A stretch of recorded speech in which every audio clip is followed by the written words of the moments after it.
নির্বাচনের মনোনয়নপত্র বিক্রি। তবে প্রার্থীরা মনোনয়নপত্র জমা দিতে পারবেন বুধবার বিকেল পর্যন্ত, অর্থাৎ আগামীকাল। বিশ্ববিদ্যালয়ের তথ্যমতে ডাকসু নির্বাচনের জন্য সর্বমোট 658টি ফরম কিনেছেন বিভিন্ন প্যানেলের প্রার্থীরা। আর এখন পর্যন্ত মনোনয়ন জমা দিয়েছেন শতাধিক প্রার্থী। ছাত্র শিবির, গণতান্ত্রিক ছাত্র সংসদ ও ছাত্র অধিকার পরিষদ সহ বেশ কয়েকটি বাম ও ইসলামী ছাত্র সংগঠন তাদের সমর্থিত প্যানেল ঘোষণা করলেও এখনও নিজেদের প্যানেল ঘোষণা করেনি ছাত্রদল। এদিকে হঠাৎ করে মনোনয়ন ফরম বিক্রি ও জমার সময় বাড়ানো নিয়ে বিশ্ববিদ্যালয় প্রশাসনের নিরপেক্ষতা নিয়ে প্রশ্ন তুলেছে বেশিরভাগ ছাত্র সংগঠন।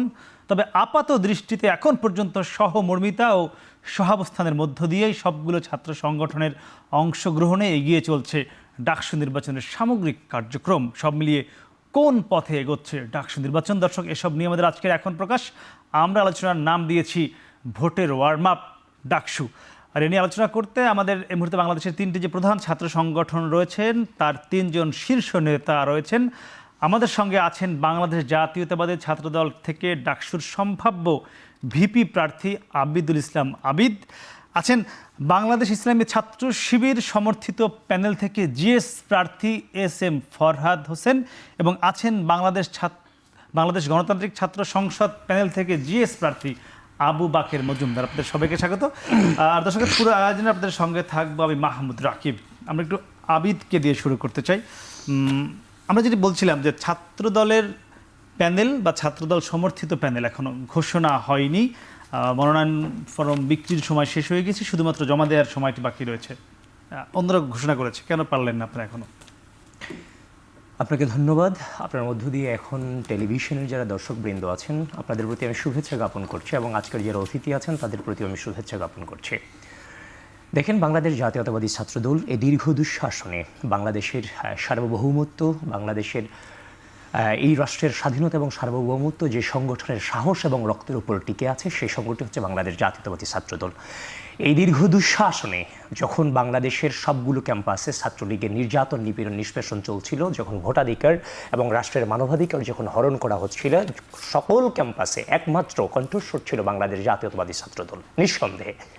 তো এখন আমাদের যে ডাকসু দীর্ঘ সময় পরে এবার ডাকসু নির্বাচন অনুষ্ঠিত হতে যাচ্ছে। 2019 সালে ডাকসু নির্বাচন যে হয়েছে সেই ডাকসু নির্বাচনে সেটাও প্রশ্নবিদ্ধ ডাকসু নির্বাচন ছিল। তো একটু দীর্ঘ সময় পরে যখন ডাকসু নির্বাচন হতে যাচ্ছে তখন আমাদের যারা সংগঠনের রাজপথের যারা কর্মী প্রত্যেকেই এখানে যোগ্য। তো যার ফলশ্রুতিতে আমরা আমাদের জায়গা থেকে সংগঠনের সকলকেই মনোনয়ন ফর্ম তোলার সুযোগ আমাদের সংগঠন করে দিয়েছে।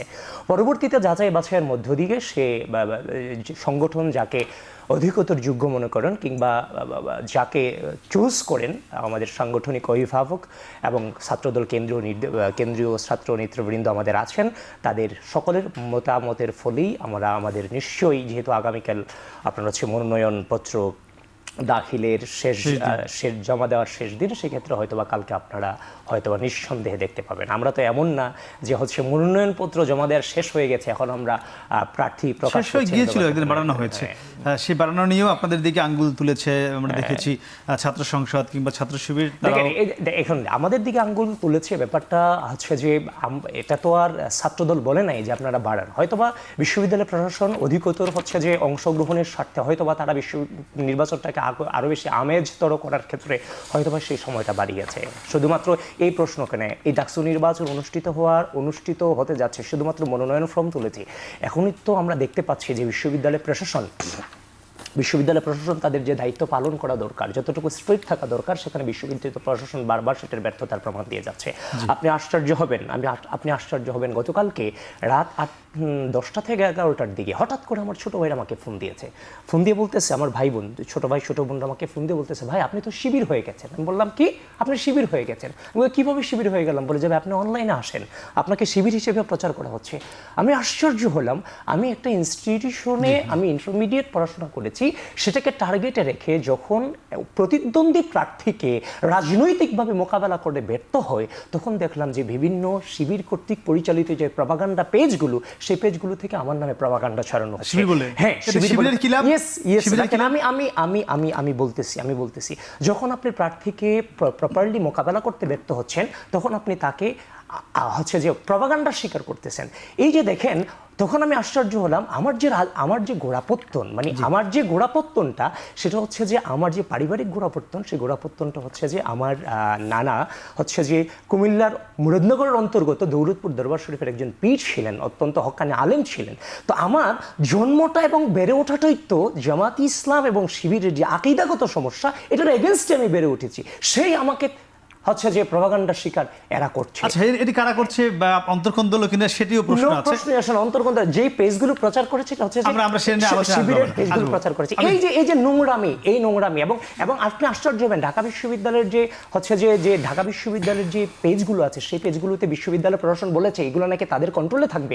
সেখান থেকে অপপ্রচার করা হচ্ছে, যখন আমরা রিপোস্ট করা হচ্ছে সেগুলো ডিক্লেয়ার করে আজকে আমরা নিজেদের কথা বলতে চাই, আমরা নিজেরা কি করব আগামী ডাকসু নিয়ে সে নিয়ে কথা বলতে চাই। আমরা একটু যেতে চাই এস এম ফরহাদ আপনার কাছে। আপনারা বলেছেন ছাত্র শিবিরের প্যানেলের নাম দিয়েছিল ঐক্যবদ্ধ শিক্ষার্থী জোট।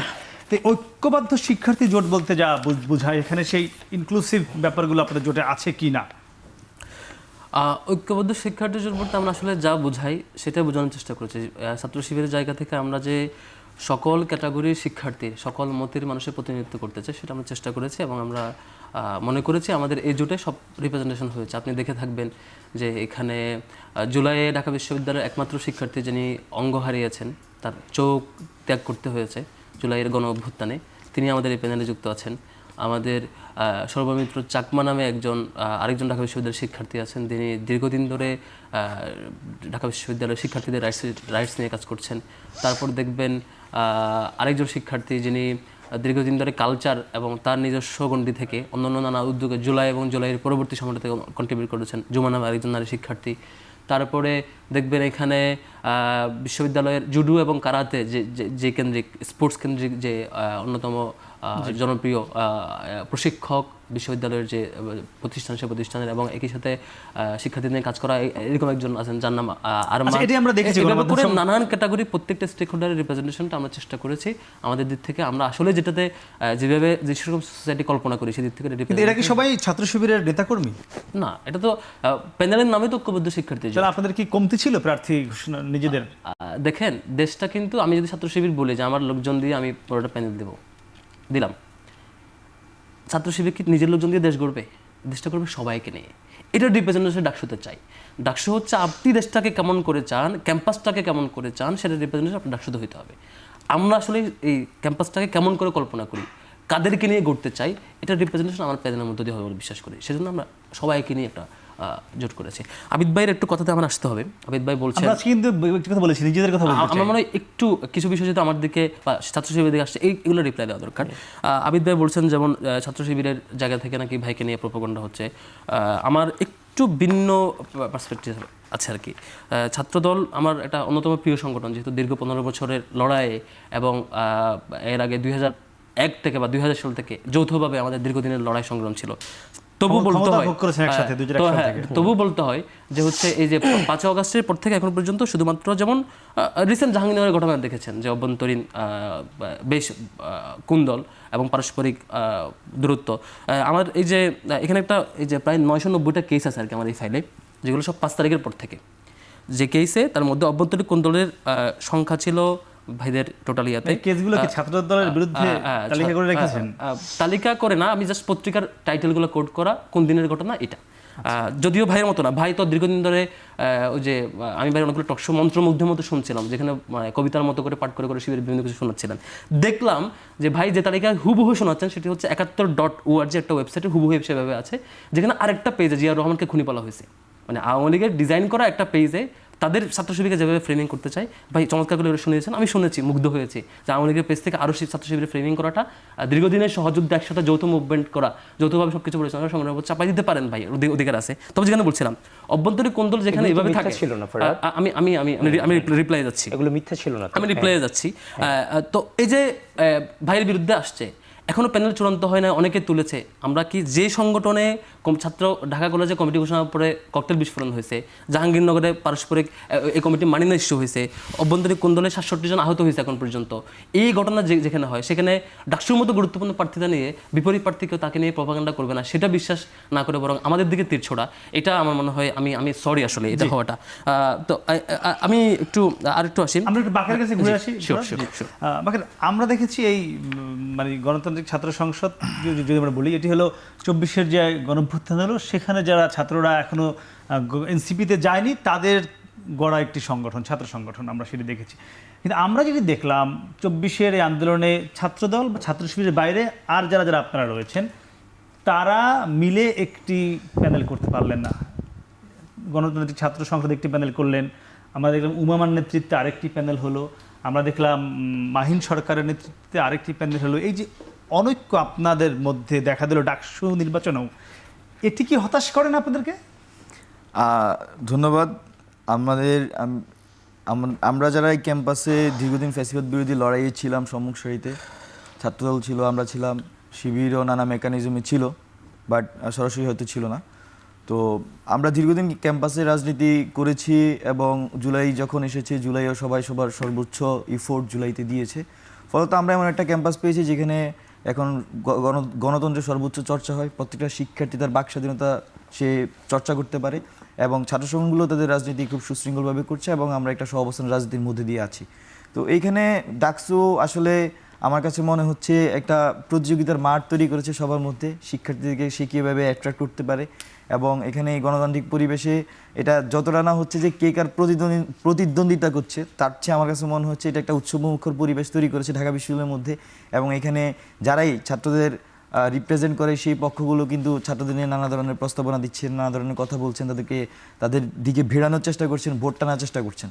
তো এটাকে আমি ইতিবাচকভাবে দেখি। আর যারা জুলাই অভ্যুত্থানের সত্যিকারে বলি, জুলাই অভ্যুত্থানের সত্যিকারে ছাত্রদল ছিল, শিবির ছিল, আমরা ছিলাম, আরও বিভিন্ন ছোট ছোট গ্রুপ অফ পিপলও ছিল। এখন মতাদর্শিকভাবে সবাই এক হবে না, এটা যেমন সত্য, আবার একই সাথে ভোটের মাঠে সবারই আসলে নানা ধরনের ক্যাপাসিটি আছে। তো সেই ক্যাপাসিটির জায়গা থেকে তারা তাদের দলে ফিরে গিয়েছে। হ্যাঁ, কিন্তু আপনাদের একসঙ্গে ছিলেন 5 আগস্টের পরে এক প্ল্যাটফর্মে, তারা 3-4টা প্যানেল দিলেন। না, একসঙ্গে ছিলেন বলতে 5 আগস্টের পর আমি কখনো বৈষম্য বিরোধীতে যাইনি, আপনি সেটা জানেন কিনা আমি জানি না। আমি কিন্তু বৈষম্য বিরোধীতে 5 আগস্টের পরে কোথাও ছিলাম না। আমি ঢাকা বিশ্ববিদ্যালয়ে স্বতন্ত্রভাবে রাজনীতি করেছি। আমি অভ্যুত্থান পরবর্তী সময় ক্যাম্পাসে ফিরে এসেছি, ক্যাম্পাসে হলে থাকতেছি, হলে থেকে হলের শিক্ষার্থীর সাথে আমি আমার চলাফেরা করতেছি এবং করতে করতে এক পর্যায়ে ক্যাম্পাসে বিভিন্ন সমস্যা দেখতে দেখতে এক পর্যায়ে আমাদের মনে হয়েছে যে অভ্যুত্থানের কমিউনিটি যতটুকু সম্ভব একসাথে করে একটা ছাত্র সংগঠন করা উচিত। সেই জায়গা থেকে কাজ করতে করতে বাংলাদেশ গণতান্ত্রিক ছাত্র সংসদের আমরা সেইখানে আমরা তার তৈরি করি। সেটা 26শে ফেব্রুয়ারি 2025 সালে সেটা গঠিত হয়। তো এখানে সবাই আসবে এরকম না, আমরা একটা মধ্যমপন্থী ছাত্র রাজনীতি করি। তো মধ্যমপন্থী ছাত্র রাজনীতির মধ্যে আমার যেমন যে কোনো মেন্টালিটির মানুষজন আসলে এখানে অ্যাকোমোডেট করার সুযোগ আছে, যেমন centrist leaning to right, centrist leaning to left, centrist সব ধরনের মানুষজন আমার এই সংগঠনে আছে এবং নানা মতামত থাকে এখানের মধ্যে এবং সেই গণতান্ত্রিক চর্চা কিন্তু আমরা শুরু থেকে এখন পর্যন্ত করে যাচ্ছি। আর আরেকটা বিষয় আমি এটা একটু বলতে চাই, আমরা গতকালকে সংবাদ সম্মেলন করেছি যে ঢাকা বিশ্ববিদ্যালয়ের ডাকসুর মনোনয়নপত্র উত্তোলনের সময় একদিন বাড়িয়েছে। আমরা সেখানেও বলেছি, আজকেও জিনিসটাকে আরও ক্লিয়ার করতে চাই। আমরা দেখেছি যে 6 তারিখ থেকে 18 তারিখ পর্যন্ত মনোনয়নপত্র উত্তোলনের সময় ছিল, কিন্তু এখানে প্রশাসন হুট করে একদিন বাড়িয়ে দেয়। নর্মালি প্রশাসনের সিদ্ধান্তগুলো কিন্তু ছাত্র সংঘগুলোর সাথে বসে এই সিদ্ধান্তগুলো নিয়েছিল বিগত সময়টাতে, কিন্তু এখন এসে যখন হুট করে এরকম একটা সিদ্ধান্ত নেয় তখন এটা আমাদেরকে আসলে এখানে সন্দেহের চোখে আমরা শুরু থেকে দেখেছি, এখনও দেখছি এবং আমরা মনে করছি যে এটা বা নানাভাবে শুনতে পাচ্ছি আসলে যদি এটা বলা যায়, সেটা হচ্ছে ছাত্রদল তারা এখনও প্যানেল তৈরি করতে পারেনি, তাদের মধ্যে অন্তর্গোলনের জন্য তারা প্যানেল এখনও ঘোষণা করতে পারেনি। তো বা নানা ধরনের সমস্যা আছে এই জন্য, বা তারা হচ্ছে যে টাইমটা এক্সটেন্ড করেছে। আর যে ইস্যুটাকে কালকে ছাত্রদল অ্যাড্রেস করেছিল, আপনারা দেখেছেন, তারা একটা সংবাদ সম্মেলন করেছে, সেটা বলেছে যে বঙ্গমাতা শেখ ফজলুদ্দিন বঙ্গমাতা হল যেটা, সেখানের মধ্যে হচ্ছে তাদের নারী শিক্ষার্থী মনোনয়ন নিতে গিয়েছে এবং সেখানে তাকে মব তৈরি করা হয়েছে। কিন্তু আমরা দেখেছি যে সেই সময়টা কিন্তু প্রথমে ছিল 3টা পর্যন্ত, পরে 4টা শেষে 4টারও পরে গিয়ে তাই তিনি উপস্থিত হয়েছিলেন এবং সেখানকার সচেতন সাধারণ শিক্ষার্থীরা কিন্তু প্রতিবাদ জানিয়েছেন। এখন যারা, আমি মনে করি যে এরকম একটা ঘটনায় শিক্ষার্থীদের প্রতিবাদ করার রাইটস আছে এবং আমরা সেই শিক্ষার্থীদের পক্ষে নিয়ে আমরা সংবাদ সম্মেলনের কথা বলেছি। আর সর্বশেষ আরেকটা বিষয় যেটা এখানে আমরা মনে করছি যে এই যে বিশ্ববিদ্যালয় প্রশাসন তারা এখানে নিরপেক্ষ আচরণ করছেন না, নিরপেক্ষ আচরণ না করার ফলে এই ডাকসুতে একটা নির্দিষ্ট গোষ্ঠীকে অ্যাডভান্টেজ দেওয়ার আসলে নানা ধরনের শঙ্কা আমাদের মধ্যে তৈরি হচ্ছে। আমরা দেখেছি এই গতকাল যখন মনোনয়নপত্র নেওয়ার শেষ দিন ছিল, সেখানে ছাত্রদলের এক হলের নেতা তিনি ছাত্রলীগ স্টাইলে যেভাবে স্লোগান নিয়ে ছাত্রলীগ হল ক্যাম্পাসগুলোতে শোডাউন দিত, সেরকম শোডাউন দিয়ে তিনি এসে স্লোগান, না এটা খুব ইম্পর্টেন্ট, একটু শুনতে হবে, এটা তিনি স্লোগান দিয়ে মুহুর্মুহু স্লোগান দিয়ে এসে ভিতরে ঢুকেছেন, হাততালি দিতে দিতে ঢুকে তিনি হচ্ছে যে মনোনয়নপত্র কিনতে গিয়েছেন। কিন্তু ডাকসুর যে নিয়ম অনুযায়ী সেখানে বলা আছে, বিধি অনুযায়ী 5 জনের বেশি নিয়ে আসতে পারবে না, স্লোগান দেওয়া যাবে না, এইসব করতালি দেওয়া যাবে না। কিন্তু আমরা দেখেছি গতকাল ছাত্রদল নেতা ঠিক ছাত্রলীগ স্টাইলে ফিরে গিয়েছে। তো আমরা এই সংখ্যায়ও আছি 19-এর যে নির্বাচনে, ডাকসু নির্বাচনে ছাত্রলীগ কোনো ধরনের নিয়ম বিধি নিষেধ মানে নাই, নতুন করে ছাত্রলীগের মতো করে আসলে ছাত্রদল ব্যাক করতে চাচ্ছি কিনা এই প্রশ্ন আমার ছেলে আবিদ ভাইয়ের কাছে থাকবে। কারণ আমরা গতকালকে তানভীর বাড়ি হামিম যিনি মনোনয়ন কিনেছেন, তিনি স্লোগান দিয়ে করেছেন, কিন্তু বিশ্ববিদ্যালয়ের প্রশাসন এখন পর্যন্ত তার বিরুদ্ধে কোনো ধরনের স্টেপ নেয় নাই। আরেকটা জিনিস আপনাকে বলতে চাই, আমি শুনতে পেয়েছি এই তানভীর বাড়ি হামিম হচ্ছেন যে বিএনপির কোনো এক বড় নেতার ভাতিজা নাকি, আমি জানি না, আমি জাস্ট এটা শুনতে পেয়েছি। তো ভাই এটা একটু আমি আমার বক্তব্যটা দিতে ভাই অ্যান্সার দিতে ভালো হবে। এখন ওই প্রভাব খাটিয়ে কি ওনার বিরুদ্ধে প্রশাসন ব্যবস্থা নিচ্ছে কিনা, এই জিনিসটা আসলে আমাদের প্রশাসন দিতে হয় উত্তর। আমি উত্তর দিতে পারবে কিনা আমি জানি না। আমি তো অনেকগুলো প্রশ্ন আপনার দিকে এসছে, আমি সঙ্গে একটি বিষয় যুক্ত করতে চাই। আপনি সম্ভবত গতকাল যখন মনোনয়নপত্র কিনেছেন, কেনার পরে আপনি মনে হয় বলেছিলেন যে তারেক রহমানের নির্দেশে এই মনোনয়নপত্র কিনেছি, আমার এটি কথা মনে ছিল। আমি তারেক রহমানের সংগঠনের নির্দেশনা অনুযায়ী, হ্যাঁ আমরা এটি হয়তো বলেছেন, তারেক রহমান আপনি উচ্চারণ করেননি না। আচ্ছা, আমি হয়তো তাহলে ভুল শুনতে পারি। আজকে আমরা আরেকজনকে দেখলাম যখন মনোনয়ন নিলেন, তিনি জিএস পদে একজনকে দেখেছি, তিনি এই মন্তব্যটি তিনি করেছেন যে তারেক রহমানের নির্দেশে আমি আজকে মনোনয়নপত্র কিনেছি। আমার প্রশ্ন হলো, আমি ধরে নিলাম আপনি ভিপিতে জিতলেন বা ওই নেতা যিনি বলেছেন তারেক রহমানের নির্দেশে মনোনয়ন কিনেছেন তিনি জিএস হলো, ডাকসু চালাবে আবিদুল ইসলাম আবিদ নাকি তারেক রহমান? দেখেন, বাংলাদেশ জাতীয়তাবাদী ছাত্রদল হচ্ছে যে বাংলাদেশ জাতীয়তাবাদী ছাত্রদলের সাংগঠনিক অভিভাবক জনাব তারেক রহমান, এটা সকল হচ্ছে যে কাউন্সিলর যারা ছিল তাদের সকলের নির্দেশ অনুযায়ী সকলে মেনে নিয়েই তারেক রহমানকে সাংগঠনিক অভিভাবক বানিয়েছেন। তো যে সিদ্ধান্তগুলো, গুরুত্বপূর্ণ সিদ্ধান্তগুলো, সেই সিদ্ধান্তগুলোতে হচ্ছে যে তিনি যাচাই বাছাই উনি একটু হচ্ছে যে আপনার মানে যেন হচ্ছে যে মানে একটা সঠিক সিদ্ধান্তটা যেন আসে, তিনি অবজারভেশন করতে পারেন। তো সেখানে হচ্ছে যে ডাকসু চালাবে আবিদ নাকি তারেক রহমান, এটা হচ্ছে যে আমি ডাকসু যদি সেই ডাকসুতে যদি আমরা নির্বাচিত হতে পারি, সাধারণ শিক্ষার্থীদের ভোটে নির্বাচিত হতে পারি, সাধারণ শিক্ষার্থীদের প্রতিনিধিত্ব অবশ্যই আমরাই করব এখানে। তো সেখানে জনাব তারেক রহমানকে টেনে আনার তো কোনো প্রয়োজন পড়ে না। না শোনেন, আমি গতকালকে আমি এই কথা বলিনি, আমি বলেছি যে সাংগঠনিক নির্দেশনা অনুযায়ী সংগঠনের প্রেসিডেন্ট সেক্রেটারি সকলকে নির্দেশনা দিয়েছেন, যারা যারা নির্বাচন করতে চান আর আপনারা আপনাদের মতো করে মনোনয়ন ফর্ম উত্তোলন করেন, আমরা সে অনুযায়ী আপনাদেরকে পরবর্তীতে যাচাই বাছাইয়ের মধ্যে মনোনয়ন ফর্ম যাচাই বাছাইয়ের মধ্য দিয়ে আমরা আমাদের প্রতিনিধি ঠিক করব।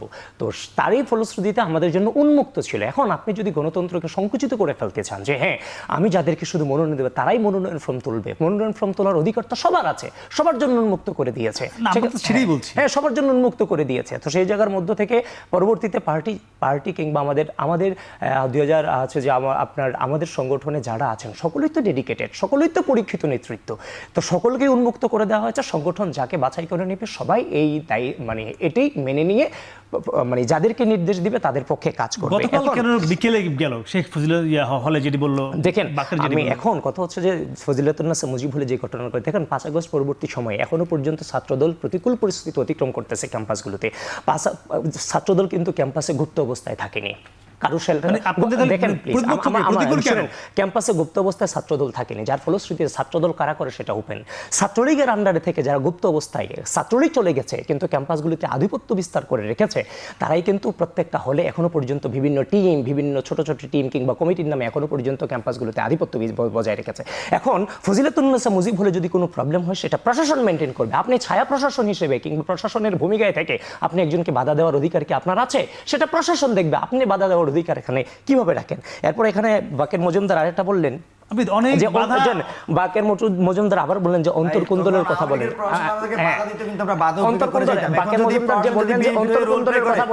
বাকের মজুমদারদের যে সংগঠন সেই সংগঠন কয়েকটা ভাগে ভাগ হয়ে গেছে, তাদের এখনো পর্যন্ত কোনো আদর্শ আমাদের চোখে পড়েনি। তাদের যে আদর্শ আমাদের চোখে পড়েছে সেটা হচ্ছে তাদের ব্যক্তিগত আদর্শ। তাদের একটাই কথা, আমি বাকের মজুমদারকে প্রতিষ্ঠিত হতে হবে, কিন্তু রাষ্ট্র তাদের কাছে কোনো ম্যাটার না। গতকালকেও তো তাদের সংগঠনে বিভক্ত হয়েছে, এনসিপির হচ্ছে মাহিন সরকারকে তারা বহিষ্কার করেছে, সুতরাং তারা কি সেই গণতন্ত্র চর্চা করতে পারতেছে? তারা কি সেই সুযোগ দিতে পারতেছে? তো তারাও তো সেই সুযোগ দিতে পারতেছে না। ক্যাম্পাসে ছাত্রদল প্রতিকূল অবস্থার মধ্যে রয়েছে, মানে এটি কি বিশ্বাস করতে হবে?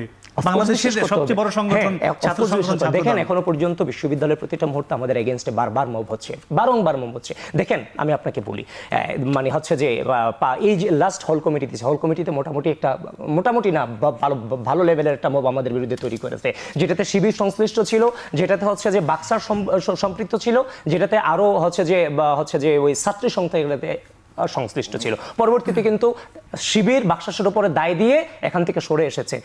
তারপর হচ্ছে তাদের দুইজনের ভিতরে শিবির যখন এদের জন ফিল্টার ভাঙলো, বললো এতক্ষণ যে ছাত্রদলের বিরুদ্ধে সম্মিলিত মব করছি, এটাতে আমরা ছিলাম, যখন আমার ফিল্টার ভাঙছে এখন আর আমি সেই মবের ভিতরে নাই। সেখান থেকে শিবির কিন্তু ওই দিন শুনেছেন। এখন আমার মানে হচ্ছে যে তারপর হচ্ছে যে ফরহাদ যেটা বলেছে সেটা হচ্ছে যে অন্তর্কোন্দল। দেখেন, হচ্ছে যে আমাদের বিষয়ে অন্তর্কোন্দল আমাদের পেজ থেকে তো এগুলো হচ্ছে না। পেজ যেটা হচ্ছে শিবির সম্পৃক্ত, শিবির পরিচালিত। দেখেন, শিবির পরিচালিত যে পেজগুলো আছে সেই পেজগুলো থেকে গতকাল রাত থেকে চরমভাবে মব হয়েছে। একটা প্রার্থীকে যখন আপনি রাজনৈতিকভাবে মোকাবেলা করতে ব্যর্থ হন, তার বিরুদ্ধে যে আপনি প্রপাগান্ডাগুলো করছেন, সেগুলোকে আপনার যে ইসলামী ছাত্র শিবির, আপনার নাম যে ইসলাম আছে শেষে, ইসলামকে সেগুলো বৈধতা দেয়? এই মিথ্যাগুলোর বৈধতা কি ইসলাম দেয়? ইসলাম না, কোনো ধর্মই তো এই মিথ্যার বৈধতা দেন। আপনি আশ্চর্য হবেন ঢাকা বিশ্ববিদ্যালয়ে, ঢাকা বিশ্ববিদ্যালয়ে সেদিন এক ছেলে হচ্ছে মেয়েদের হচ্ছে যে আপনার ছবি তুলতেছে, জুম করে ছবি তুলতেছে। যখন তাকে ধরা হলোর পর দেখা যাচ্ছে মেয়েদের জুম করে ছবি তোলার পরে তার আইডি হচ্ছে যে তাকে ধরার পরে সে নাম বলছে তার 3টা, তার নাম বলছে 6টা, এখানে পেজ ছিল এদের 3টা আর 2টা ছিল হচ্ছে তার আইডি। এই যে মেয়েদের সম্পর্কে এই ধরনের ছাত্রশিবির করছে বুঝলাম, কিন্তু আমরা দেখেছি গতকালও জাহাঙ্গীরনগর বিশ্ববিদ্যালয়ে যখন আপনাদের কেন্দ্রীয় সাধারণ সম্পাদক গেল, সেখানে কিন্তু দেখেন জাহাঙ্গীরনগর বিশ্ববিদ্যালয়, আমি বলি জাহাঙ্গীরনগরের যে বিষয়টা, ঢাকা বিশ্ববিদ্যালয়ে বিপদ নিয়ে অন্তর্কোন্দল নেই। আপনি কি মনে করছেন? না, আমাদের ভিতরে কোনো অন্তর্কোন্দল নেই। আপনি একাই প্রার্থী, এটা ফিক্সড না, আমাদের প্রার্থী অনেকেই ভিপি পদে ফর্ম তুলেছে। পার্টি যাকে মনোনয়ন দেবে সবাই তার পক্ষে কাজ করবে, এটা হচ্ছে আমাদের আদর্শিক সিদ্ধান্ত। সুতরাং এখান থেকে ফিরে যাওয়ার কোনো সুযোগ আমাদের নেই, শুধুমাত্র আমাদের উপর দায় দেওয়ার কোনো সুযোগ নেই। ছাত্র শিবির, আমরা অনেকগুলো প্রশ্ন এখান থেকে আপনার নিশ্চয়ই আসে, সেটি বলবেন। সঙ্গে যুক্তি করতে চাই, হল কেন্দ্রিক আপনাদের পরিকল্পনা কি? আপনার হলে কি ছাত্র শিবিরের সমর্থিত প্যানেল ঘোষণা করবেন কিনা? আপনার বেশ কিছু প্রশ্ন তৈরি হয়েছে বাকের মজুমদার কিংবা আমাদের কাছ থেকে। সঙ্গে আমার একটি ছোট প্রশ্ন ছিল যে হলের যে সংসদ হবে, সেখানে কি আপনারা এই ছাত্র শিবির সমর্থিত প্যানেল ঘোষণা করবেন কিনা? জি, হলের ইস্যুতে যেটা হয়েছে, আমরা হলে রাজনীতি থাকা না থাকা নিয়ে একটা কনফিউশন ছিল, শিক্ষার্থীদের মতামত নিয়ে, কমিটি নিয়ে নানা ইস্যু মতামত ছিল। আমরা স্পষ্টত বলেছি, শিক্ষার্থীদের যারা ছাত্র রাজনীতি করবে তারা হলে থাকবে, তার মতামত প্রকাশ করবে, দ্বিমত প্রকাশ করবে, কিন্তু রাজনৈতিক ফ্রেমওয়ার্কটা হলে কেমন হবে এটা নিয়ে বিশ্ববিদ্যালয়ের প্রতি আমাদের রিকমেন্ডেশন ছিল, আপনারা একটা ইনস্টিটিউশনাল ইমেল সবার আছে, একটা ফরম্যাট দিয়ে কমিটি থাকবে, ইয়েস নো, কাজ এরকম থাকবে, ইয়েস নো এরকম থাকবে, এটা মানে কোয়েশ্চেনিয়ার দিয়ে সবাইকে ইমেল করেন।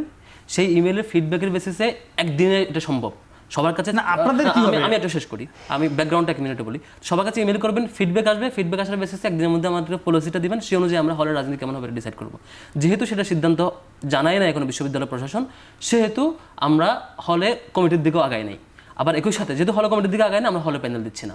আমরা আমাদের যারা অ্যাক্টিভিস্ট, আমাদের যারা শিবিরের কর্মী, সদস্য, সাথী, জনশক্তি, তারা ইন্ডিপেন্ডেন্টলি যার যেখানে কোয়ালিফাইড সেখানে বলে মনে করছেন, জিতবেন বলে মনে করছেন, সেখানে দাঁড়াইতে বলছি এবং তাদেরকে আমরা কোঅপারেট করছি। গেল আমার কয়েকটা প্রশ্ন আসছে একসাথে। প্রথম প্রশ্ন আসছে হচ্ছে, এর আগে আবিদ ভাই বলছিল যে ওই যে ফজিলতুন্নেসা হলের একটা কেস আসছে, ঘটনাটা আসলে এরকম না, আমার কাছে অন্যরকম চমক মনে হয়েছে আর কি। মূলত আবিদ ভাইদের আগে থেকে ধারণা ছিল যে এরা একদিন বাড়বে, নিজেদের মধ্যে হয়তো এই বোঝাপড়াটা ছিল, কিন্তু প্রশাসন মনে হয় ভুলে অন টাইমে ওই বিজ্ঞপ্তিটা দেয় নাই। এই জন্য ছাত্রদলের যারা প্রার্থী তারা ওই 4টার পরে গেছে আর কি, টাইমের পরে গেছে। ওনাদের কাছে মনে হয় যে ঘোষণাটা দেওয়ার কথা, ঘোষণাটা আসে নাই। তো প্রশাসনের কথা, এখানে ভাইদের লোক প্রচুর, সিদ্ধান্ত এরকম হতে পারে। তো এই জন্য ওই শিক্ষার্থীরা তো জানে যে ডেট শেষ, কিন্তু বাস্তবে যেটা ডেট শেষ হওয়ার পরে এরকম ডেট বাড়ানো হঠাৎ করে, বাকিদের পলিসি ডিসক্লোজ সবাই তার প্যানেল সব কিছু ঘোষণা করার পরে কাউকে ওপেন ছেড়ে দেওয়া, এটা খুবই খুবই দুঃখজনক আর কি। এই জন্য মানে 4টার পরে গেছে, পরবর্তীতে রাতে দেখলাম যে প্রশাসন তৈরি করে একটা ঘোষণা দিচ্ছে আর কি। এখন আরেকটা প্রশ্নে আসি, যে হচ্ছে আবিদ ভাই বলল যে শিবিরের লোকজন ওনার বিরুদ্ধে এটা ছড়াচ্ছে, এটা সেটা, আবিদ ভাইয়ের কোনো অপোনেন্ট এটা নাই। আমরা একটা অ্যানালাইসিস করছি আবিদ ভাইয়ের সাথে কারা ঘুরতেন একসাথে, আবিদ ভাইয়ের সাথে কারা একসাথে যেতেন। আমার ইন্টারেস্টিং অবজারভেশন হচ্ছে আবিদ ভাইয়ের সাথে বড় যেই একসাথে উনি আন্দোলন করতেন, মুভ করতেন, ছাত্র দলের প্রোগ্রামগুলো করতেন, সামহাও হল কমিটিতে তারা ভালো পদ পায় নাই, আমার অবজারভেশন আর কি, রাইট অর রং উনি বলবেন। তো আবিদ ভাইয়ের বিরোধিতা করার তো বহু জায়গায় বহু লোক আছে, তো যেখানে ইন্টারনাল ক্লাসে এক অপরকে খুন করার মতো ঘটনা আছে, সেখানে আবিদ ভাই সন্দেহ করছেন যে ওনাদের বিরোধিতা আমাদের করতে হচ্ছে। ছাত্র দলের পারস্পরিক যে পরিমাণ বিরোধিতার কেস দেখছি, আমাদের মতো আর কারো এখানে এঙ্গেজ হওয়ার দরকার নেই, ওনারা নিজেরা বিরোধিতা করলে চলবে আর কি।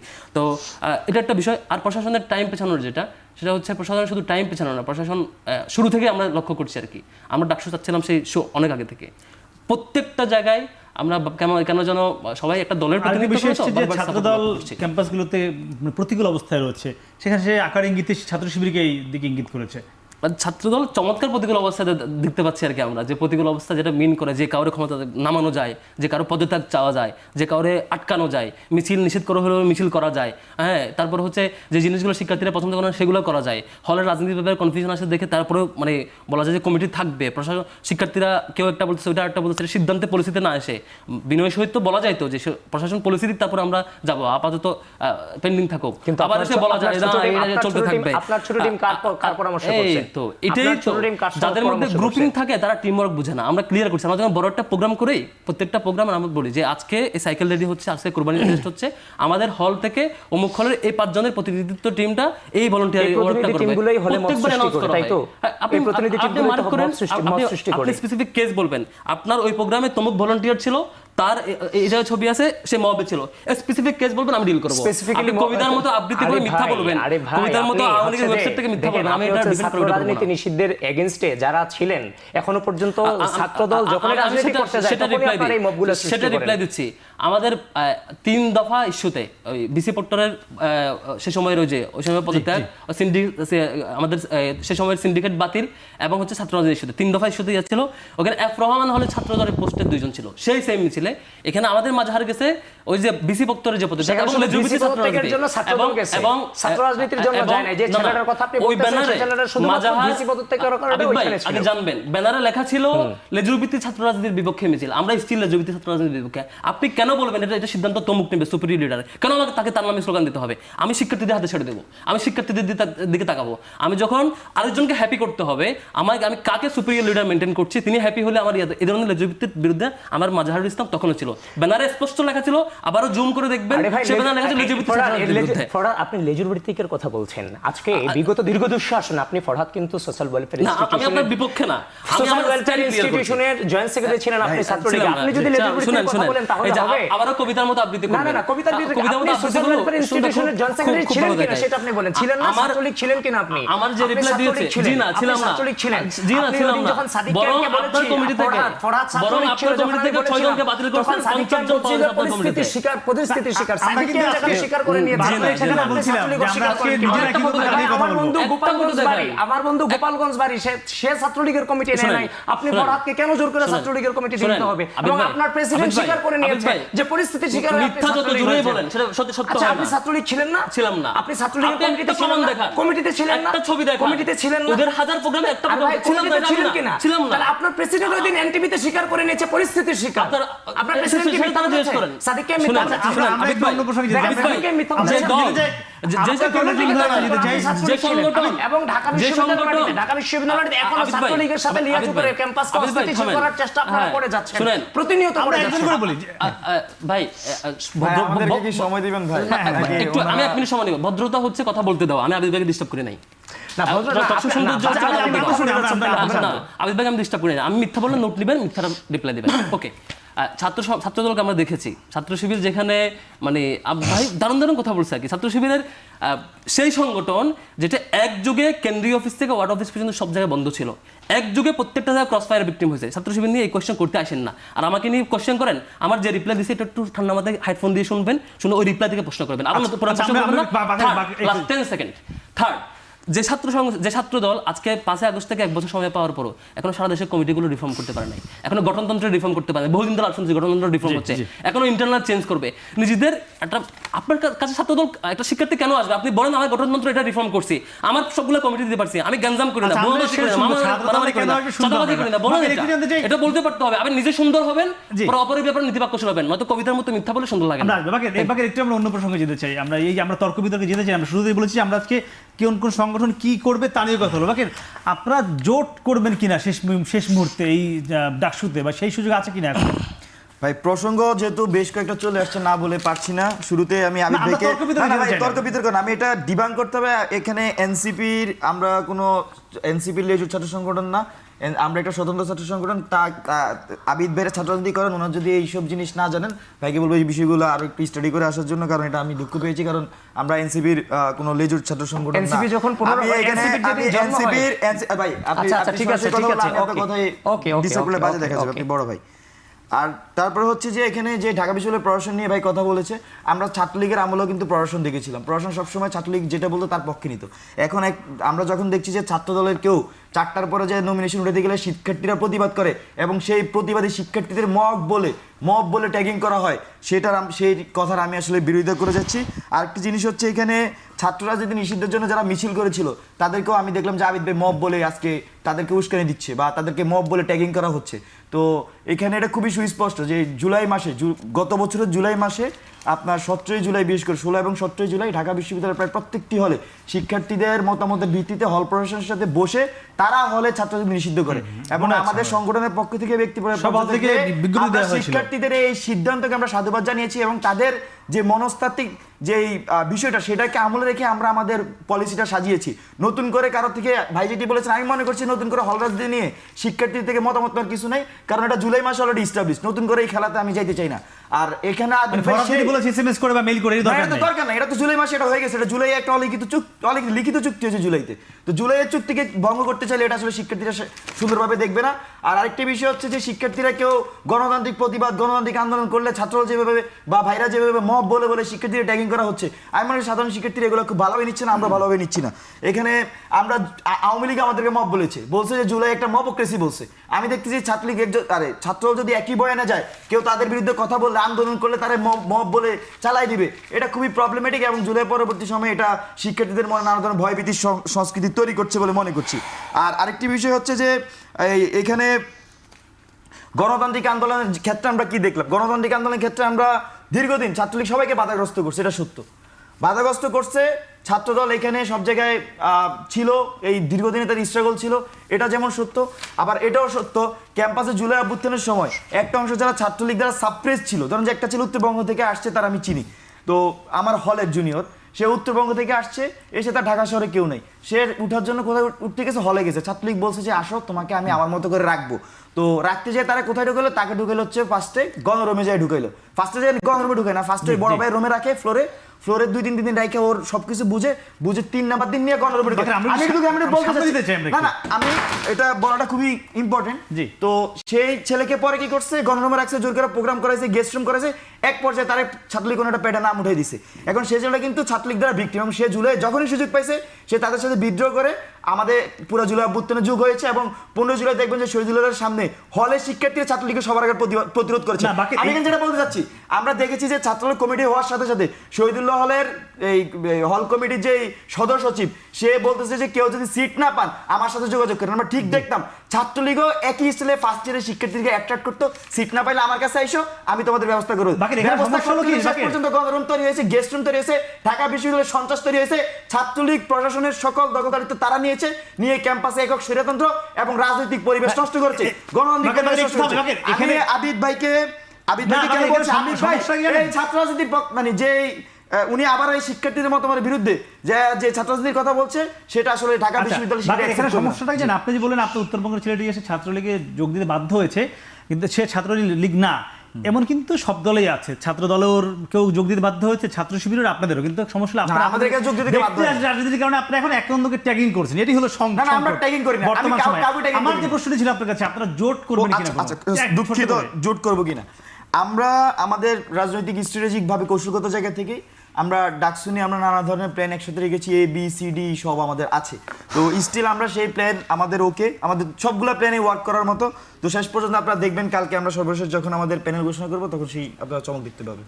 আমি আপনার কাছে মানে একই বিষয়, আমরা ফেসবুকে নানান কথা দেখছি যে ছাত্র দলের কমিটি হওয়ার আগে চমক আসছে, জোট নিয়ে চমক আসছে। একটু আজকে আমাদের এই এখন প্রকাশের মাধ্যমে যারা ছাত্র দলের আছেন শুভাকাঙ্ক্ষী তাদের মাধ্যমে আপনার মাধ্যমে জানাতে চাই কি কি চমক থাকছে, আমাদের সেটি যতটুকু বলা যায় আপনি ততটুকু আমাদেরকে বলবেন নিশ্চয়ই। দর্শকদের জন্য আমি সে উত্তর জানবো। জানতে চাচ্ছিলাম, আমি আবারও রিপিট করি, আমরা চাচ্ছি ছাত্রদের জন্য আপনারা কোন কোন দল কি করবেন আমরা সেগুলো নিয়ে কথা বলতে চাই, সেগুলো জানাতে চাই। আর তার আগে জানতে চাই আপনারা কোনো যে চমকের কথা বলা হচ্ছে, একটা চমক হয়তো আসবে ছাত্র দলের পক্ষ থেকে, সেটি কি কোনো জোট হবে কিনা? বাকশাসের সঙ্গে হতে পারে বা অন্যান্য স্বতন্ত্র জোট আছে এদের সঙ্গে হতে পারে। দেখেন, বাংলাদেশ জাতীয়তাবাদী ছাত্রদল দীর্ঘ দুঃশাসনে তাদের জীবনের সর্বস্বটুকু বিলিয়ে দিয়ে মাঠে ছিল নিঃসন্দেহে, এবং আমাদের বাংলাদেশ জাতীয়তাবাদী ছাত্রদলের প্রত্যেকটা নেতাকর্মী যোগ্য। তো এখন আপনারা দেখেছেন ইতিমধ্যেই অনেক সংগঠনই তার নিজের নামে কিন্তু সে নির্বাচনী প্যানেল ঘোষণা করতে পারে নাই, সে অনেক নামে প্যানেল ঘোষণা করেছে। তো আমরা ইতিমধ্যে দেখতে পাচ্ছি অনেকে আমাদেরকে বলছে আমরা ভিন্ন নামে যাব নাকি নিজের ছাত্রদলের নামে যাব। দেখেন, যে যারা বাংলাদেশের স্বাধীনতাকে 5 আগস্ট পরবর্তী সময়ে বাংলাদেশের স্বাধীনতাকে ওন করে না, তাদের আমরা যে আচরণে যতটুকু দেখতে পেরেছি, তো তাদের পক্ষে হচ্ছে যে তাদের নামে, তাদের যে নিজস্ব নাম সেই নামেও কিন্তু তারা প্যানেল করতে পারেনি। তো বাংলাদেশ জাতীয়তাবাদী ছাত্রদল বাংলাদেশের হচ্ছে যে দীর্ঘ দুঃশাসনে এই ছাত্রদলের নেতাকর্মীদের সাহস এবং রক্তের উপরে, এই অনুভূতিটার উপরে দাঁড়িয়ে কিন্তু এই বাংলাদেশের সার্বভৌমত্ব টিকে ছিল, যার ফলশ্রুতিতে আমরা কিন্তু এই বাংলাদেশ জাতীয়তাবাদী ছাত্রদল একটা হচ্ছে যে আপনার হচ্ছে যে গৌরবের নাম, যার ফলশ্রুতিতে আমরা এই নামেই প্যানেল করব। চমক কি আছে সেটা আপনারা পরবর্তীতে দেখতে পারবেন যখন সেটা ডিক্লারেশন জোট হতে পারে কিনা কোনো জোট, সেটা সময় বলে দিবে। যতটুকু আমি জানি ততটুকু এখনো পর্যন্ত আমাদের জোটে যাওয়ার কোনো সম্ভাবনা আলটিমেটলি নাই। এখন ফরহাদ একটু আগে বললো যে ভালো কিছু প্রদর্শন করতে, আমরা ছাত্র সংগঠনে ভালো কিছু প্রদর্শন করবো। দেখেন, ভালো কিছু প্রদর্শন করব, এই যে আমরা যে রাজনীতিতে কেন এসেছি, দীর্ঘ দুঃশাসনে হাসিনার যে রাজনৈতিক অপসংস্কৃতি, এগুলোকে মোকাবেলা করে 2016 সালে বিশ্ববিদ্যালয়ে ভর্তি হওয়ার পর থেকে আজও পর্যন্ত আমরা কিন্তু রাজপথে রয়ে গেছি। 5 আগস্ট পরবর্তী সময় এই রাষ্ট্রে কোনো অনধিকার চর্চা করিনি। পরের দিন থেকে মসজিদ, মন্দির, থানাগুলো পাহারা দিয়ে রাষ্ট্রের স্থিতিশীলতার জন্য নিজেদেরকে আমরা বিলিয়ে দিয়েছি। আজও পর্যন্ত গণতন্ত্র এবং ভোটাধিকার ফিরিয়ে জন্য রাজপথে রয়ে গেছি। তো এখন যে ভালো কিছুর মানে কি, একের পর এক বিশ্ববিদ্যালয়গুলোতে বাংলাদেশ জাতীয়তাবাদী ছাত্রদলের বিরুদ্ধে মব সৃষ্টি করা হয়েছে। ঢাকা বিশ্ববিদ্যালয়টি ছিল আমাদের জন্য এক প্রকার মরুভূমি, কারণ আমরা তো প্রকাশ্য রাজনীতি করেছি। কারণ আমাদের নেতা হুট করে গোপন থেকে কাইসা বলতে পারবে না ছাত্রদলের আমি সদস্য। প্লিজ ইন্টারাপ্ট করার সুযোগ দিয়ে না, সময় নেই, আমাকে একটু কথা বলতে দেন। এখন আইসা বলতে পারবে না যে আমি ছাত্রদলের সদস্য। সুতরাং আমার প্রত্যেকটা ছেলে মেয়ে প্রকাশ্য রাজনীতি করার কারণে হলে থাকতে পারেনি। বিহাইন্ড দ্য সিনে গুপ্ত সংগঠন ছাত্রলীগের ভিতরে থেকে ছাত্রলীগ যতটুকু অপকর্ম করেছে, এই অপকর্মের সাথে এরাও জড়িত ছিল। এরা কিন্তু পরবর্তীতে শিবির হিসেবে নিজেদেরকে আত্মপ্রকাশ করে হলগুলোতে তাদের আধিপত্য বিস্তার করেছে, যেখানে আমরা ছাত্রদল ক্যাম্পাসে মরুভূমি আমাদের। আপনি যদি ভিপি হন ঢাকা বিশ্ববিদ্যালয়ের ছাত্রছাত্রীদের জন্য কি করবেন? আমরা পিছনে যেতে চাই না। দেখেন, যদি ঢাকা বিশ্ব এখনো পর্যন্ত এটা নিশ্চিত না, আমার সংগঠন যাকে দিবে, ফর্ম আমি কিনেছি, আমার সংগঠন যাকে দিবে তার পক্ষে, যদি সেটা আমি হই আমার পক্ষে তারা কাজ করবে, যেটা অন্য কেউ হয় আমরা সম্মিলিতভাবে তার পক্ষে কাজ করব। যদি ব্যক্তি আবেগ যদি ওই রকম সুযোগ হয়, তাহলে মনে রাখবেন যেহেতু ঢাকা বিশ্ববিদ্যালয়ে আমি ভর্তি হয়েছিলাম 2016 সালে, প্রতিকূল পরিস্থিতিগুলো আমরা দেখেছি। ঢাকা বিশ্ববিদ্যালয়ের একটা স্টুডেন্ট যখন ঢাকা বিশ্ববিদ্যালয়ে ভর্তি হয়, যে রাজনৈতিক যে অপসংস্কৃতি, এই অপসংস্কৃতিগুলো বিশ্ববিদ্যালয়ের পরিবেশের উপরে মারাত্মক লেভেলের প্রভাব ফেলে। তো যার ফলশ্রুতিতে আমার যেটা ইচ্ছা সেটা হচ্ছে একটা স্টুডেন্ট যখন বিশ্ববিদ্যালয়ে চান্স পায়, তার বিশ্ববিদ্যালয়ে চান্স পায়, সেখানে ছাত্র সংগঠনগুলো তার কাজ হবে তার পড়াশোনা, গবেষণা, সহশিক্ষা, একজন শিক্ষার্থীকে পরিপূর্ণ ব্যক্তিত্ব সম্পন্ন এবং দেশপ্রেমিক হিসেবে গড়ে তোলার জন্য যা যা প্রয়োজন সবটুকু করার। যদি আপনাদের প্যানেল জিতে আসে, ছাত্র শিবির মানে সুনির্দিষ্টভাবে কি কাজ করবে? সুনির্দিষ্ট কয়েকটা ব্যাপার, একটা হচ্ছে রিসোর্স, আমার যে রিসোর্সগুলো আছে ঢাকা বিশ্ববিদ্যালয়ের অ্যালামনাই রিসোর্স, আমাদের বলতে টোটাল ইউনিভার্সিটির রিসোর্স, সেই রিসোর্সকে সিরিয়াসলি ইউটিলাইজ করা, কয়েক ক্ষেত্রে করার মতো আছে। বিশ্ববিদ্যালয়ের অ্যালামনাই রিসোর্স, আমাদের বিশ্ববিদ্যালয়ের রিসোর্স, অন্যদের সকল রিসোর্সকে, আমাদের সহ সবার রিসোর্সকে ইউটিলাইজ করা, এটা অনেকভাবে করা। যেমন ধরেন ঢাকা বিশ্ববিদ্যালয়ের বাসগুলো এখন পার্মানেন্ট না, ওই যে ভাড়া করা, আজকে ট্রিপ ওইটা সলিউশন নাই। আপনি আজকে বসে বাজেট করলে এবং সব ইউনিভার্সিটির সব রিসোর্সকে ইউটিলাইজ করলে একসাথে সব বাস কিনে ফেলা যায়, পার্মানেন্ট বাস রাখা যায়। সিম্পল ব্যাপার। কিন্তু কেউ এটা করে না কেন? ওই যে পরিবহনে যিনি থাকেন তার মাথায় ঘুরে যদি বাসগুলো যদি আমি না কিনি তাহলে কদিন পর চাকা পাল্টানো যাবে, ভাড়া চুক্তি করা যাবে, আমি টাকা পাবো, এই করবো সেই করবো। অথচ আমি কনফিডেন্ট শুধু যদি আমার অ্যালামনাইকে আমি কাজে লাগাই বা আমি নির্বাচিত প্রতিনিধি বিশ্ববিদ্যালয়ের প্রশাসন যদি অ্যাপ্রুভ করে সবগুলো বাস কিনে দেওয়া পসিবল, এবং বাসগুলোর মধ্যে দিয়ে বিশ্ববিদ্যালয় আর ওই যে বাজেট চুরি বারবার এটা করা ওইটা করে হবে না। যেমন ধরেন শিক্ষার্থীদের জব কেন্দ্রিক, আপনি বিশ্ববিদ্যালয় প্রশাসন চাইলে এই যে সংকট, জবের সংকট, শিক্ষার্থীদের সংকটে থাকে, সিটের সংকট, আবাসিক সংকট, সবগুলো শুধুমাত্র বিশ্ববিদ্যালয়ের সাবেকদেরকে অ্যালামনাইদের যেই রিসোর্স সেগুলো ইউটিলাইজ করা পসিবল। সবচেয়ে বড় যেটা সেটা হচ্ছে প্রবলেম সলিউশন, প্রবলেম অ্যাড্রেস করা। অনেকগুলো প্রবলেম আমাদের বিশ্ববিদ্যালয়ের শিক্ষার্থীরা, বিশেষত নারী শিক্ষার্থীরা অনেক বেশি প্রবলেম ফেস করে। দেখেন যে একটা পরিবারের সদস্য আসলে সে হচ্ছে ভিতরে যে ঢুকবেই পারমিশন নেই হলের ভিতরে আবাসিক শিক্ষার্থীদের, নারী শিক্ষার্থীদের। আমরা চিন্তা করব অন্তত প্রাইমারিলি যেটা করতে হবে যে আবার ওনাদের কিছু রেস্ট্রিকশন আছে, শিক্ষার্থীদের কিছু কনসার্ন আছে, চুরি হয় এটা সেটা, আমার একটা সময় দেবেন, 1 মিনিট সময় দেবেন অন্তত। সেখানে যদি আপনি একটা গার্ডিয়ান লাউঞ্চও রাখেন প্রত্যেকটা হলের ভিতরে, তাইলে দেখা যাবে যে শিক্ষার্থীরা অন্তত পক্ষে অভিভাবক আসলে যেতে পারবে। আরেকটা বড় প্রবলেম, যেমন অনাবাসী শিক্ষার্থীরা ক্লাস করতে আসে, দুপুরে খাবে কই, হলে ঢুকতে পারে না। একটা অনাবাসী শিক্ষার্থীরা কার্ড দেখায় ঢুকতে পারে না। এটা অবশ্যই এটা নিয়ম করতে হবে যে অনাবাসী শিক্ষার্থীরা, নারী শিক্ষার্থীরা মেয়েদের হলে অবশ্যই ঢুকতে পারবে। এক হলে শিক্ষার্থী আর ঢুকতে পারে না। এই ধরনের প্রবলেম কেন হবে? কার্ড দেখে অবশ্যই ঢুকতে পারে, অ্যাপ্রুভাল লাগবে। আচ্ছা, একটু supplement এই যে নারী শিক্ষার্থী বলছেন, নারী শিক্ষা অনেকে বলে মানে ছাত্রী। সামাজিক যোগাযোগ মাধ্যমে ছাত্রী যারা, যে ছাত্র শিবিরকে ভোট নারীরা খুব কম দিবে। আপনি এটি দেখবেন এটি ছাত্র challenge শিবিরের একটি। এর আগে যখন এক যুগে সারা দেশের সকল ছাত্র সমিতির ইলেকশন হয়েছে, অলমোস্ট বেশিরভাগ কলেজ এবং ইউনিভার্সিটিতে সবচাইতে বেশি বিজয়ী সংগঠন আপনি অ্যানালাইসিস করবেন, আপনি একটা সবচেয়ে বেশি বিজয়ী সংগঠন ছাত্র শিবির। এই ইলেকশনে আপনি সবগুলো ক্যাম্পাস কলেজ এবং সেখানে আমি আপনাকে ডিস্টার্ব করি নাই, এবং সেখানে সবচেয়ে বেশি ভোট পাইছে মানে ছাত্রী বন্ধু। এবারও আমরা কনফিডেন্ট, আমরা বরং ছেলেদের ভোট নিয়ে আমি কনফিউজড যে এখানে নানা স্টেকহোল্ডার আছে, বা ছাত্রী বোনদের ভোটের ব্যাপারে আমি মিনিমাম কনফিউজ না। আমি একটু আমাকে 15 সেকেন্ড সেটা হচ্ছে আমাদের এই যে ভাই যে সত্য বলেন তার একটা উদাহরণ আর কি। ভাই শুরুতে বলছেন যে উনি তারেক রহমানের নাম বলে নাই, আমি শতভাগ চ্যালেঞ্জ দিলাম, ভিডিওটা এখানে প্লে করেন। উনি তারেক রহমানের নাম প্রেস কনফারেন্সে বলছেন। আমি শোনেন, আমি বলি নাই যে তারেক রহমান সরাসরি মনোনয়ন দিয়ে কথা বলেনি। জাতীয়তাবাদী ছাত্র দলের কেন্দ্রীয় নেতৃবৃন্দ এবং সাংগঠনিক অভিভাবক জনাব তারেক রহমানের পরামর্শেই এটা বলেছি। সেখানে হচ্ছে প্রকাশ্য রাজনীতি উনি অনেক বলছে।